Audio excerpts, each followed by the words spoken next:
ചുമ്മാ ഇങ്ങനെ ഗാലറിയിൽ പണ്ടെടുത്ത ഫോട്ടോസൊക്കെ നോക്കിയിരിക്കുമ്പോൾ മുന്നേ എപ്പോഴോ അണ്ണാനഗറിലെ ഫുഡ് സ്ട്രീറ്റിൽ നിന്ന് കഴിച്ച ബോളിയുടെ ഫോട്ടോസ് കണ്ടു.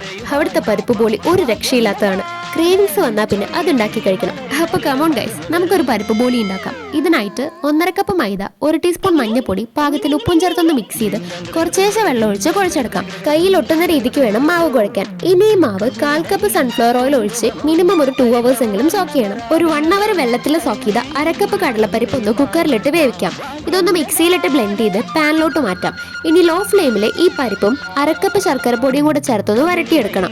അപ്പോൾ ദേ ഫില്ലിംഗ് റെഡി ആയിട്ടുണ്ട്. ഇനി നമ്മുടെ മാവ് ഒന്ന് ബോൾസ് ആക്കി വാഴയിലയിൽ വെച്ച് പരത്തിയെടുക്കണം. ആദ്യം ചെറുതായി ഒന്ന് പരത്തി ആ പരിപ്പ് മിക്സ് വെച്ച് കവർ ചെയ്ത് ഉരുട്ടി ഒരു ബോൾ പോലെ ആക്കി വീണ്ടും നൈസാക്കി പരത്തിയെടുക്കണം. ഇനി ഇത് നെയ്യിൽ തടവി 2 സൈഡും വേവിച്ചെടുത്ത പരിപ്പ് ബോളി റെഡിയായി. പറയാതിരിക്കാൻ വയ്യ, ഞാൻ അങ്ങനെ ഒരു വട്ടം കൂടെ അണ്ണാനഗറിലെത്തി. ഇത് അവിടുന്ന് കഴിച്ച അതേ ബോളി തന്നെ. പിന്നെ നിങ്ങൾക്ക് ഇഷ്ടച്ച കുറച്ച് ഏലക്കാപ്പൊടി കൂടെ ഫില്ലിങ്ങിൽ ചേർത്തോളൂ. അപ്പോൾ ഓക്കെ, ടാറ്റ ബൈ.